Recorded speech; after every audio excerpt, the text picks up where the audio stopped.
Hello, welcome to the Daily News Ukraine channel. Today is February 20th and our daily review of news about Ukraine. The United States will allocate a new $500 million military aid package for Ukraine, which will include missiles for the HIMARS system, Javelin anti-tank missile systems, etc. U.S. President Joe Biden stated this at a joint press conference with President of Ukraine Volodymyr Zelensky during an unexpected visit to Kyiv, and Ukrinform correspondent reports. Together, with allies, we've committed nearly 700 tanks and thousands of armored vehicles, 1,000 artillery systems, more than 2 million rounds of artillery ammunition, more than 50 advanced launch rocket systems, anti-ship and air defense systems, all to defend Ukraine. And that doesn't count the other $500 million that we are announcing today and tomorrow, Biden said. According to the U.S. president, the new military aid package will include, in particular, more missiles for HIMARS systems, Javelin anti-tank missile systems, more military equipment and weapons. As reported, U.S. President Joe Biden arrived in Ukraine on a visit on Monday, February 20th. This is his first visit as the head of the United States. Photo, President's Office. President of Ukraine Volodymyr Zelensky and President of the United States Joe Biden held talks in a tête-à-tête format and with delegations. We held talks with Mr. President of the United States in a tête-à-tête format, and then in an extended format. It was a conversation that really brings our joint victory in this war closer. We can and must make this year, 2023, the year of victory, Zelensky said at a press conference, and Ukrinform correspondent reports. According to him, the negotiations were meaningful and important. According to Zelensky, he has been in constant contact with the American leader since the first minutes of the full-scale war against Ukraine. Moreover, he emphasized that the current visit is the first visit of the U.S. president to Ukraine in the past 15 years. In turn, head of the Office of the President of Ukraine, Andriy Yermak, said in a Telegram post that the visit of U.S. President Joe Biden to Ukraine is a strategic visit. Many issues are being resolved and those that have been suspended will be accelerated.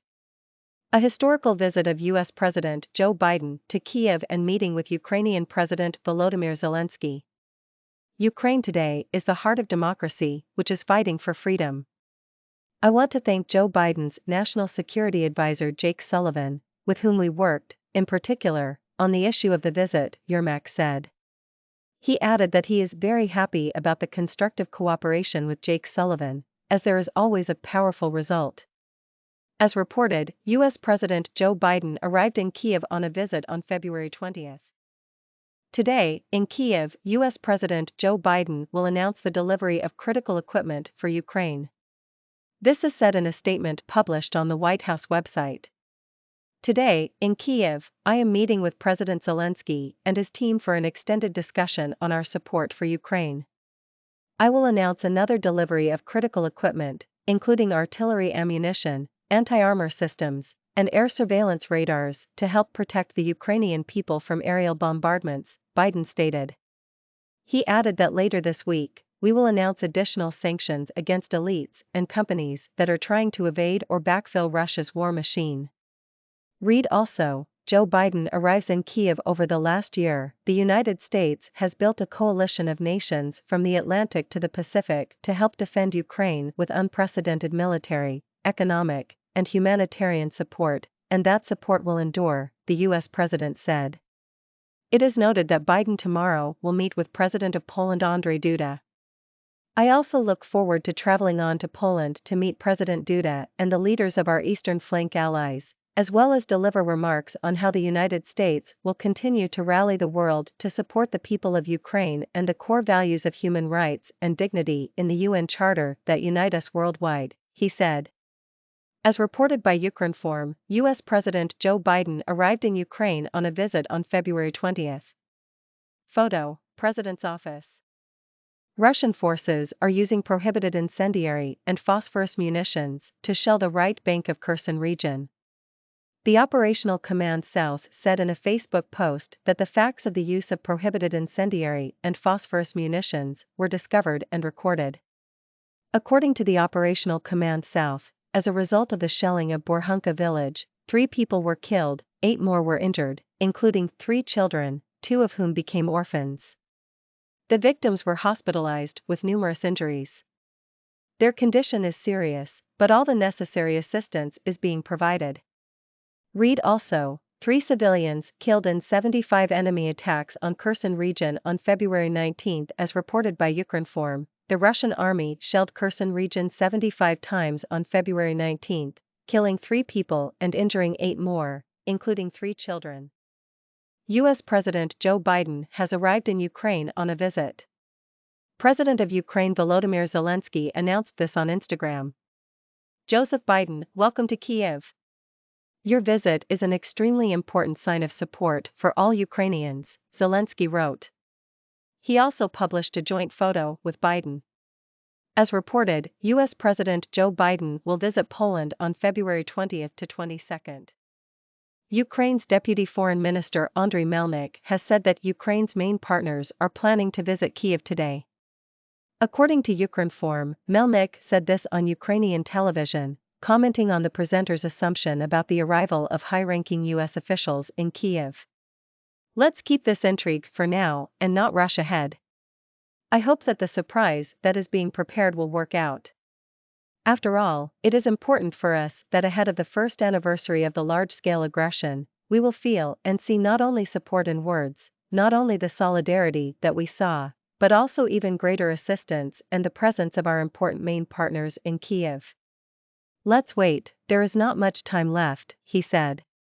Read also, Israeli parliamentary delegation arrives in Kyiv. Ukrainian ambassador. Earlier media reports said that a number of streets had been closed to traffic in downtown Kyiv. Ukrainian President Volodymyr Zelensky and Ukraine's First Lady Alina Zelenska have honored the memory of the Heavenly 100 heroes. According to Ukrinform, a respective video was published on the Telegram channel of the head of state on Monday, February 20. Ukrainians know what it means to fight for their freedom and defend it. In difficult and pivotal moments of history, we never give up and always show bravery and selflessness. Glory to Ukraine! Glory to the Heavenly 100, the post reads. Photo, Office of the President of Ukraine. Footage was also released showing the head of state and his wife placing candles near the Stele of Memory on the Alley of the Heavenly 100 Heroes in Kyiv.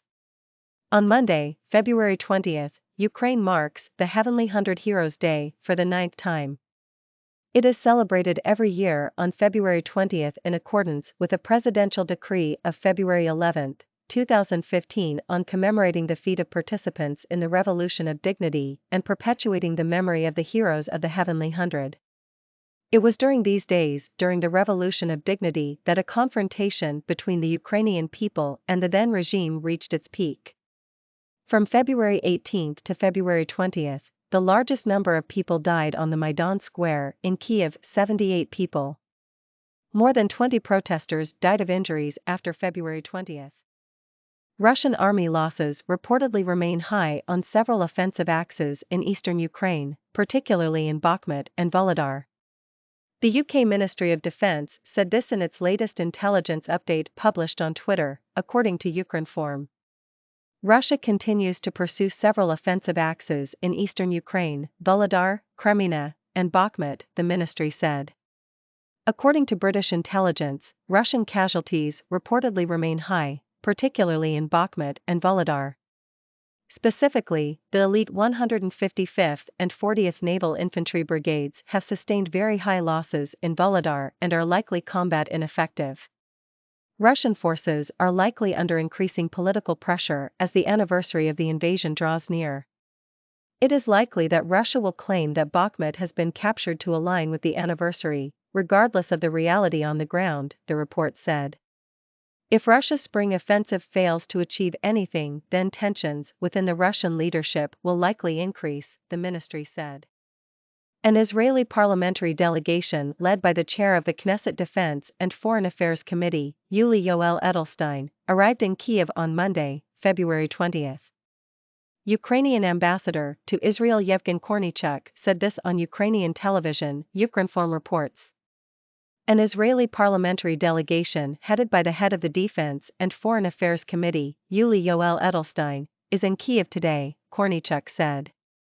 According to the ambassador, the visit of the Knesset delegation to Ukraine a few days after Israel's Foreign Minister Eli Cohen shows that the Israeli political community heard American colleagues who are not satisfied with the level of Israel's cooperation with Ukraine.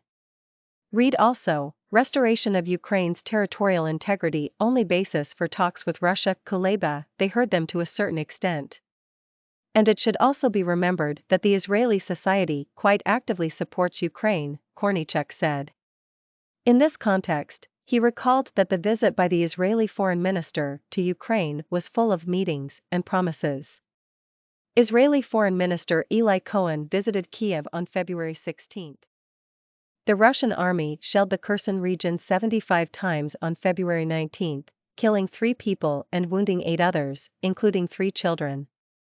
Kherson Regional Military Administration said this in a post on the Telegram messaging app, Ukrinform reports. Yesterday, due to Russian aggression in the Kherson region, 3 people were killed and 8 people sustained injuries of different degrees of severity. 3 children were injured by Russian shelling, 8 and 13-year-old boys, as well as a 10-year-old girl, the report said. According to the Regional Military Administration, on February 19, Russian aggressors shelled peaceful settlements in the Kherson region 75 times. They used MLRS, mortars, artillery, tanks, and UAVs. The Russian army shelled Kherson city 9 times. Enemy shells hit residential buildings. Volodymyr Litvinov, head of Berislav District Military Administration, in turn, wrote on Telegram the Russian army did not stop striking the settlements of the Berislav district. In the past day, the enemy shelled the territorial communities of Berislav, Novoalexandrivka, and Tyahinka. The city of Berislav and the villages of Novoberislav, Zmivka, Mykolivka, Tyahinka, Lvov, Borhunka, and Odrado-Kamyanka came under enemy fire. Enemy shelling damaged residential buildings and outbuildings. In the village of Borhunka, 3 people were killed and 5 were injured, among them 3 children. Today we were talking about those news. Biden announces new $500 million military aid package for Ukraine. Zelensky holds talks with Biden, a conversation that brings our joint victory closer. Biden will announce new package of military aid to Ukraine. Enemy shells Kherson region with prohibited incendiary, phosphorus munitions. Joe Biden arrives in Kyiv. Kyiv waiting for visit of Ukraine's main partners today, Deputy Foreign Minister. Ukraine's presidential couple honor Heavenly 100 heroes. Russian losses in Bakhmut, Vuhledar, particularly high British intelligence. Israeli parliamentary delegation arrives in Kyiv, Ukrainian ambassador. 3 civilians killed in 75 enemy attacks on Kherson region on February 19.